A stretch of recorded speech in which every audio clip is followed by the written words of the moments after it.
बिस्मिल्लाहिर्रहमानिर्रहीम। अस्सलाम वालेकुम नादरीन, आप यूट्यूब चैनल देख रहे हैं। मैं इमरान खान हूँ। नादरीन, अब तक की जो सबसे अहम खबरें हैं वो मैं आप तक पहुँचा देता हूँ। एक्चुअली मैं ट्रैवल कर रहा हूँ और रास्ते में सारी अपडेट्स मैंने ली हैं और जो खबरें इंपॉर्टेंट हैं वो जो उनका खुलासा है मैं आप तक पहुँचाता हूँ क्विकली। और कुछ खबरें बहुत बड़ी हैं, कुछ नॉर्मल खबरें हैं। डोनाल्ड ट्रंप ने अपना दौरा मुकम्मल किया चाइना में और वो वापस रवाना हो गए। जो एक तवक्को की जा रही थी और कोशिश की जा रही थी पाकिस्तान के मौजूदा रजीम की जानिब से कि कुछ भी करके डोनाल्ड ट्रंप को चंद घंटों के लिए या 2 घंटों के लिए भी अगर नूर खान एयरबेस पे लैंड करवाया जा सके और डोनाल्ड ट्रंप पाकिस्तानी सरजमीन पर उतर कर वो वापस चले जाएं, तो वो कोशिश कामयाब नहीं हुई और अमेरिका की तरफ से पाकिस्तान को ऐसी कोई सब्ज़ झंडी नहीं दिखाई गई कि डोनाल्ड ट्रंप पाकिस्तान आएंगे।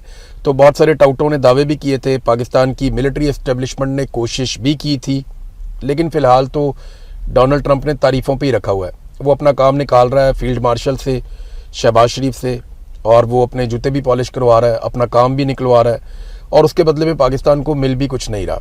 ना हमें कोई अवामी सतह पर रिलीफ मिला, ना पाकिस्तानियों की इकॉनमी बेहतर हुई, ना इंटरनेशनली पाकिस्तान को कोई बड़ा फ़ायदा हुआ।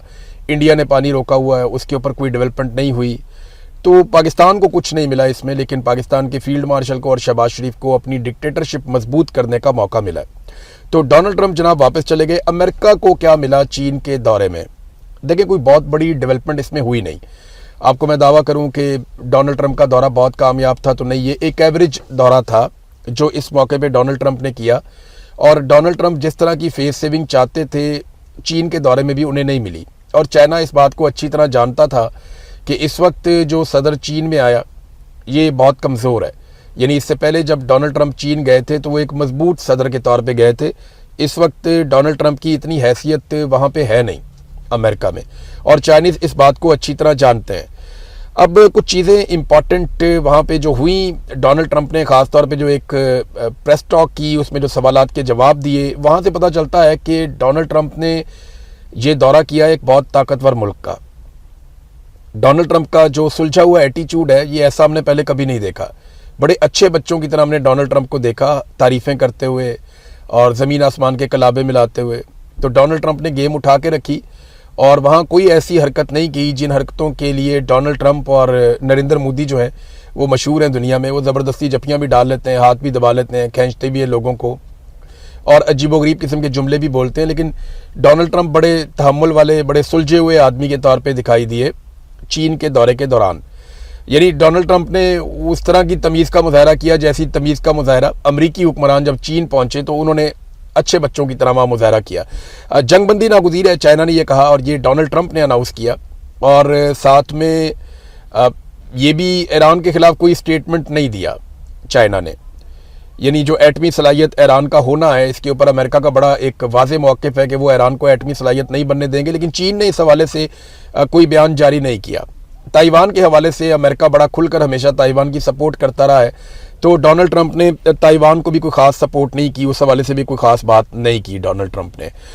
इसके अलावा जो है वो एक बाग की सैर करवाई गई, डोनाल्ड ट्रंप को बतखों वाली टेबल के ऊपर जो है वो खाना खिलाया गया। तो बड़ा अच्छा प्रोटोकॉल उन्होंने दिया, खिलाया पिलाया अच्छा, और डोनाल्ड ट्रंप को अच्छा लगा होगा ये दौरा, मूड के लिए बहुत अच्छा था। लेकिन अमेरिका ने कुछ बहुत ज़्यादा इसमें हासिल नहीं किया। ट्रंप से जब ताइवान के हवाले से सवाल किया गया तो ट्रंप ने उस पर जवाब नहीं दिया, बल्कि वो गोल मोल करते रहे। बल्कि ट्रंप ने ये कहा कि सदर शी ने भी मेरे से पूछा, तो ट्रंप ने इस पर बात नहीं की और उन्होंने कहा जी इसके ऊपर मैं बात नहीं करता और मैं सोचता नहीं ना। फिर एक और जो सवाल किया गया डोनाल्ड ट्रंप से वो ये था कि चीनी सदर क्या डिक्टेटर है? अमेरिका में ये कहा जाता है, बार बार इस पर प्रोपेगेंडा भी होता है कि चाइना के अंदर जो है वो डिक्टेटरशिप है, वहाँ पे जमहूरियत नहीं है और एक डिक्टेटर वहाँ पे हुकूमत करता है। तो जब ये सवाल चीन की सरजमीन पे अमेरिकी सदर से हुआ तो डोनाल्ड ट्रंप ने कहा नहीं, वो यहाँ हुक्मरानी करते हैं, वो यहाँ के हुक्मरान हैं, बहुत ज़हीन और बहुत खूबसूरत इंसान है और मैं ऐसा कुछ नहीं सोचता। तो चीन से काफ़ी मरऊब नज़र आए डोनाल्ड ट्रंप और वो दिखाई दे रहा था उनकी बॉडी लैंग्वेज में। एक बड़ी अजीबोगरीब हरकत भी की डोनाल्ड ट्रंप ने। वहाँ पे चाइनीज़ सदर जब उठकर खिताब के लिए गए तो उनके जो नोट्स पड़े हुए थे टेबल के ऊपर, डोनाल्ड ट्रंप ने उन्हें खोल के देखना शुरू कर दिया। ये बड़ी एक अनएथिकल सी चीज़ है और कोई भी नॉर्मल आदमी ऐसा नहीं करता। लेकिन डोनाल्ड ट्रंप को ये क्यूरी थी और क्यूरियोसिटी थी उनको कि मैं देखूं कि सदर शी की राइटिंग कैसी है, या उन्होंने ड्राइंग की है या क्या किया है। क्योंकि जब आपके सामने एक कागज़ और पेन पड़ा हुआ हो ना तो आप कुछ ना कुछ उस पर लिख देते हैं। تو اس سے پتہ چلتا ہے کہ آپ ایکچولی اس وقت آپ کا دماغ کدھر تھا. سو صدر شی نے وہاں پہ جو بھی لکھا یا بنایا وہ لازمی بات ہے وہ ان کی اپنی زبان میں ہی ہوگا. انگلش میں تو وہ لوگ نہیں کرتے کام, وہ تو ترجمان بھی اپنے ساتھ رکھتے ہیں. تو ڈونلڈ ٹرمپ نے اسے کھول کے دیکھنا شروع کر دیا. پوری دنیا میں یہ وائرل ہو رہا ہے کہ سفارتی اداب کے خلاف ہے, لیکن ڈونلڈ ٹرمپ کچھ بھی کر سکتا ہے, آپ اس سے کوئی بھی توقع کر سکتے ہیں.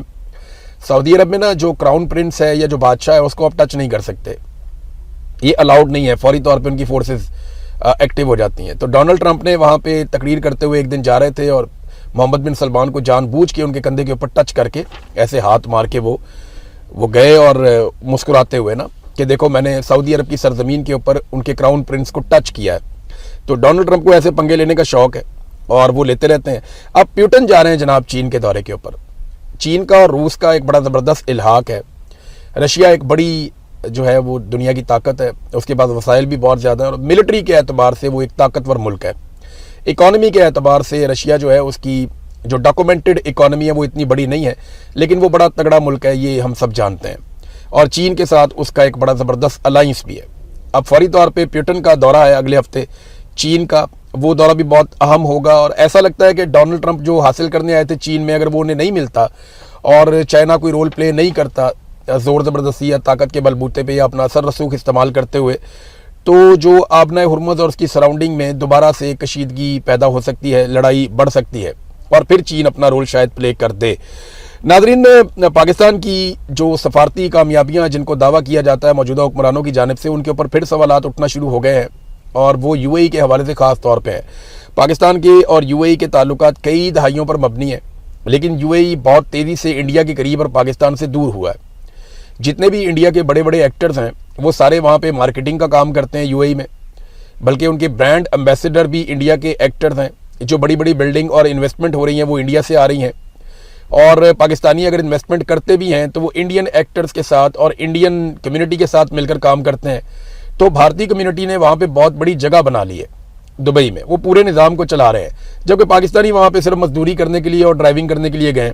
زیادہ بڑی تعداد میں کاروبار کر رہے ہیں, لیکن انڈینز ان سے بہت بڑی تعداد میں ہیں جو کاروبار کرتے ہیں یو اے ای میں, دبئی میں, شارجہ میں, ابوظہبی میں. تو یہ ان کی قربت انڈیا کے ساتھ بہت بڑھ رہی ہے. پاکستانی ہزاروں کی تعداد میں وہاں سے ڈیپورٹ ہوئے. ابھی قومی اسمبلی میں یہ بات مروت صاحب نے اٹھائی, انہوں نے بتایا کہ پتہ نہیں کتنے ہزار لوگ تو ان کے اپنے علاقے سے جو ہے وہ نکال دیے گئے ہیں. اور پھر انہوں نے کہا یہ خاص مسلک کے لوگوں کو, اہل تشیع کے بارے میں کہا جاتا ہے کہ ان کو یو اے ای سے بے دخل کیا جا رہا ہے, انہیں وہاں سے نکالا جا رہا ہے اور بہت سختی کی جا رہی ہے. اور پاکستان کی حکومت اس بات کو چھپا رہی ہے, اور اس بارے میں پاکستان کی حکومت نے یو اے ای کے ساتھ کسی قسم کا احتجاج بھی نہیں کیا ابھی تک. بڑی تعداد میں پاکستانی واپس پاکستان میں پہنچے ہیں, اور بہت سارے لوگوں کو تو یہ کہہ کر بھیجا گیا کہ آپ چھٹی کریں 3 مہینے یا 6 مہینے, یہ حالات بدلیں گے تو ہم کو بلائیں گے, ہم پھر فیصلہ کریں گے کہ آپ کے ساتھ کیا کرنا ہے. تو ہمارے تعلقات تو یہاں پہ ہیں. دوسری جانب نریندر مودی اب جب یو اے ای کے دورے پر گئے تو انہیں بڑا شاندار پروٹوکول دیا گیا. نریندر مودی کو یو اے ای کے جو لڑاکا جیٹ طیارے ہیں انہوں نے فضا میں وصول کیا اور ہوائی پروٹوکول دیتے ہوئے ان کو لے کر گئے یو اے ای میں. وہاں پہ نریندر مودی کو لینڈ کروایا گیا. ٹاپ کلاس کا نریندر مودی کا پروٹوکول تھا. وہاں پہ انہیں سرانکوں پہ بٹھایا گیا. ہمارے حکمران جو ہیں وہ وہاں پہ ایئرپورٹوں کے اوپر کھجل ہو رہے ہوتے ہیں دبئی میں, جبکہ نریندر مودی کو کافی پروٹوکول ملا. ہمیں تو ویسے سعودی عرب میں بھی نہیں ملتا تھا پروٹوکول. یہ جب ہماری فوج, ہم نے ڈالر ان سے لیے, اس کے بدلے میں ہم نے وہاں پہ فوج بھیجی, تو اس وقت ہمیں پاکستان کو کچھ پروٹوکول ملا سعودی عرب میں. اب اپنی عزت آپ کروائیں گے تو آپ کی عزت ہوگی, جب آپ پیسے ہی مانگتے رہیں گے ہر وقت تو آپ کی عزت کون کرے گا. نریندر مودی یا ان کی سرکار کو یو اے ای سے پیسہ نہیں چاہیے, ان کو تجارت اور کاروبار چاہیے. وہ اگر یو اے ای کو فائدہ دے رہے ہیں تو اس کے بدلے میں فائدہ لے رہے ہیں. تو انڈیا یو اے ای کے بہت قریب آ گیا اور پاکستان یو اے ای سے ایک برادر مسلم ملک ہونے کے باوجود دور ہو گیا. فل پروٹوکول مل رہا ہے نریندر مودی کو یو اے ای میں, اور کوئی دفاعی معاہدے بھی ہیں. ان کی باز گشت ہے کہ انڈیا اور یو اے ای کوئی دفاعی معاہدے کرنے جا رہا ہے. اس سے پہلے میں نے آپ کو بتایا تھا کہ اسرائیل نے آئرن ڈوم کی فیسلٹی یو اے ای میں لگائی ہے. اسرائیل نے بہت مدد کی یو اے ای کی. یہ جو ایران کے ساتھ جنگ ہوئی 40 دنوں کی, اس میں, اور اس کے بعد بھی ابھی تک وہ مدد کر رہے ہیں. نیتن یاہو کے دفتر نے اس بات کا دعویٰ کیا, گو کہ یو اے ای کے لوگ اس کی تردید کر رہے ہیں کہ نیتن یاہو نے یو اے ای کا دورہ بھی کیا ہے, جنگ کے دوران کیا ہے, یہ دعویٰ کیا گیا. اب اسرائیل, انڈیا اور امارات, یہ ایک بڑی زبردست مثلث بن گئی ہے اس خطے میں. تو پاکستان کے لیے یہ سوچنے کی بات ہے دیکھیں نا, اب افغانستان کے اوپر ہم فوراً اٹیک کر دیتے ہیں جیسے ہی ان کے لوگ ملتے ہیں نریندر مودی سے یا ان کی سرکار سے, کیونکہ افغانستان ہمیں ڈالر نہیں دیتا, افغانستان کے ساتھ وہاں ہمارے حکمرانوں کے گھر نہیں ہیں, ہمارے وہاں پہ کاروبار نہیں ہے, ہمارے بچے اور فیملیز وہاں پہ نہیں رہتے, اور افغانستان کو بہت امیر ملک نہیں ہے. تو اس لیے افغانستان پہ ہم فوراً چڑھائی کر دیتے ہیں کہ تم نے انڈین سے ملاقات کیوں کی. لیکن اب نریندر مودی کو یو اے ای بے شمار پروٹوکول دے رہا ہے تو اس کے اوپر خاموشی ہے, بالکل کوئی اس پہ بات نہیں کر رہا. تو پاکستان کو نا اس پہ ایک پوزیشن لینی پڑے گی, اور یو اے ای کو یہ بتانا پڑے گا کہ ہمارے شہریوں نے یو اے ای کو بنانے میں, اس کو سنوارنے میں, یہاں تک پہنچانے میں اپنی زندگیاں گلا دی ہیں. اب ایسا نہیں ہو سکتا کہ آپ یکمشت یہ فیصلہ کریں اور لوگوں کو اپنے ملک سے بے دخل کر دیں. ہمارا وہاں پہ حق ہے, ہمارے شہریوں نے یہ جتنا کچھ آج یو اے ای کے اندر آپ کو دکھائی دیتا ہے, اس میں جتنا انڈینز کا ہاتھ ہے اس سے زیادہ پاکستانیوں کا ہاتھ ہے. پاکستانیوں نے بہت کام کیا گلف ممالک کی تعمیر و ترقی میں. ہم نے اپنی لیبر بھیجی, اپنے محنتی لوگ بھیجے, اور سستی لیبر نے وہاں پہ جا کر بہترین کام کیا, اور یہ ملک کہاں سے کہاں پہنچ گئے. اور اب جب یہ ملک بہت ترقی یافتہ ہو گئے ہیں تو وہاں سے اگر پاکستانیوں کو بے دخل کیا جائے تو پاکستان کی حکومت کی ایک ناکامی ہے, اور یہ ایک خارجی تعلقات میں ایک بہت بڑا بلنڈر ہوگا اگر اس معاملے کو یہاں پہ نہ روکا گیا تو. تو ناظرین, ایک اور خبر ہے, نواز شریف نے اپنے وزراء کو بلایا. یعنی وزراء تو شہباز شریف کے ہیں, کابینہ شہباز شریف کی ہے, لیکن نواز شریف نے وزیروں کو بلا لیا, ان کے ساتھ ڈسکشن کرنی ہے. خبریں مارکیٹ میں یہ چلائی جا رہی ہیں کہ بجٹ کے اوپر ڈسکشن ہوگی. دیکھیں, نواز شریف کا بجٹ سے کچھ لینا دینا نہیں ہے, بجٹ سے شہباز شریف کا بھی کچھ لینا دینا نہیں ہے. بجٹ آئی ایم ایف نے بنانا ہے اور فیلڈ مارشل عاصم منیر نے اس کی اپروول دینی ہے کہ جی ٹھیک ہے, یہ بجٹ ہمیں منظور ہے, آپ اس کو پاس کر دیں, اور پھر اسمبلی نے اس کو پاس کر دینا. نواز شریف کو بجٹ کی الف بے کا بھی نہیں پتا, انہوں نے بجٹ میں کچھ نہیں کرنا. یہ جو ملاقات ہوئی ہے نا, یہ 28ویں آئینی ترمیم ایک آ رہی ہے, اور 28ویں آئینی ترمیم میں پاکستان کی ملٹری اسٹیبلشمنٹ وہ کرنے جا رہی ہے کہ سیاستدانوں کے ہمیشہ کے لیے ہاتھ اور پاؤں دونوں کٹ جائیں گے. تو نواز شریف صاحب ان چیزوں پہ ڈسکشن کے لیے اپنی پارٹی کو بلا رہے ہیں کہ عوام کے اندر تو ہماری مقبولیت ہے نہیں, پبلک میں ہم جا نہیں سکتے, اور اگر یہ ترمیم بھی ہم نے کر دی تو اس کے بعد ہمارے پلے کیا بچے گا. یہ سوچ سیاستدانوں کے اندر آتی تو ہوگی, لیکن کیونکہ جوتے اتنے انہوں نے پالش کیے ہیں, اب ان کے پاس اس کے علاوہ راستہ ہی کوئی نہیں ہے. فضل الرحمان صاحب کو ایک مرتبہ پھر میدان میں اتارا گیا. انہوں نے کہا جی مجھے کسی نے قتل کیا تو ذمہ داری ریاست کی ہوگی, اور تم پھنس چکے ہو بہت بری طرح, یہ انہوں نے اسٹیبلشمنٹ کو کہا, اور ریاست بھی محصور ہو چکی ہے, لوگوں کو بھی پھنسا دیا ہے. تو فضل الرحمان صاحب آپ اس کا حصہ تھے. آپ نے جنرل باجوہ, جنرل فیاض حمید اور جنرل ندیم انجم کے کہنے پر آپ نے باقاعدہ سربراہی کر کے پی ایم ایل این اور پیپلز پارٹی کو اور دیگر جماعتوں کو ساتھ ملا کر لوٹے بنانے کے بعد اپنے لٹھ بردار بندوں کو اسلام آباد کے ہاؤسز کے اوپر چڑھا کر آپ نے یہ رجیم چینج آپریشن مکمل کروایا تھا. اب بھگتیے, آپ کو انہوں نے کچھ نہیں دیا تو آپ آج کل ناراض ہیں. تو فضل الرحمان صاحب کو لانچ کیا گیا ہے. ناراضگی کیا ہے, بس تھوڑا بہت کچھ فضل الرحمان صاحب کو مفاد مل جائے گا تو اس کے بعد وہ چپ ہو جائیں گے. اگر زیادہ رولا ڈالیں گے تو انہیں خیبر پختونخوا میں گورنرشپ مل جائے گی, بلوچستان میں کچھ اور مل سکتا ہے. اس کے علاوہ فضل الرحمان صاحب کو زیادہ کچھ چاہیے نہیں ہوتا. بلوچستان کا میں نے تذکرہ کیا تو ایک بہت افسوسناک خبر بلوچستان سے آئی ہوئی ہے. گوادر یونیورسٹی کے وائس چانسلر ہیں, اور نام ہے ان کا ڈاکٹر عبدالرزاق صابر. ان کے ساتھ پرو وائس چانسلر ہیں جن کا نام ہے سید منظور احمد. یہ دونوں احباب دیگر لوگوں کے ساتھ جبری طور پہ لاپتہ کر دیے گئے ہیں. بلوچستان میں نا اب یہ ایک نارمل چیز بنتی جا رہی ہے, لوگ جبری طور پہ لاپتہ کر دیے جاتے ہیں, اور اس کی وجہ سے نفرت میں اضافہ ہوتا چلا جا رہا ہے. تو یہ سلسلہ رکنا چاہیے. اس میں سیکیورٹی فورسز کو اپنا کردار ادا کرنا چاہیے, ریاست کو اپنی رسپانسبلٹی پوری کرنی چاہیے. سب سے پہلے عدلیہ کو آگے بڑھ کے اس میں رول پلے کرنا چاہیے کہ جبری طور پہ گمشدگیاں وہ کسی ملک کے مفاد میں نہیں ہوتی, الٹا ان کا نقصان ہوتا ہے. ویسے جو حکومت اس وقت پاکستان میں ہے اس نے تو نقصان ہی کیا ہے. یہ ایک ڈیٹا جاری کیا پاکستان تحریک انصاف نے, اور یہ فیکٹس ہیں, میں نے ان کو چیک بھی کیا. عمران خان صاحب کے دور حکومت میں فروری 2022 میں جب عمران خان صاحب کی حکومت چل رہی تھی اور اس وقت تحریک عدم اعتماد لائی گئی, تو فروری 2022 کے اختتام تک جو یونٹ تھا بجلی کا وہ 15 روپے 56 پیسے ایوریج غریب آدمی کا یونٹ تھا. آج وہی غریب آدمی کا جو یونٹ ہے ایوریج, ابھی سبسڈیز بھی ختم کی جائیں گی, بجلی کی قیمت مزید بڑھائی جائے گی, وہ اس وقت جو اس کی پرائس آ رہی ہے وہ 36 روپے 84 پیسے آ رہی ہے. یعنی یہ ایک عام اور غریب آدمی کے ساتھ جس کو تھوڑی بہت سبسڈی بھی ہے اس کے ساتھ یہ کر دیا گیا پاکستان میں, اور لگاتار پاکستان کے ساتھ یہی کیا جا رہا ہے. آج رات کو یہ خبر بھی آ رہی ہے کہ پیٹرولیم مصنوعات کی قیمتوں میں اضافہ کر دیا جائے گا. بھارت میں 4 سال سے پیٹرول کی قیمتوں میں اضافہ نہیں ہوا. पाकिस्तान में 150 रुपए से पेट्रोल बढ़ते बढ़ते 400 रुपए तक पहुंच गया इन 4 सालों में। यानी पाकिस्तान में जो इजाफा हुआ वो दुगने से भी ज्यादा हो गया। पाकिस्तान में जो पेट्रोलियम मसनूआत की कीमतों में इजाफा हुआ वो 130-40% तक हो गया। बल्कि अगर आज रात को दोबारा इजाफा हो जाता है ना तो पाकिस्तान में इजाफा 200% तक हो जाएगा। 200%। पिछले 4 साल में आज इंडिया के अंदर जो पेट्रोलियम मसनूआत की कीमतों में इजाफा हुआ वो 3% से भी कम है। 3%। 3% से भी कम इंडिया में पेट्रोलियम मसनूआत की कीमतों में इजाफा हुआ। लोगों ने वक्त डाल दिया हुकूमत को।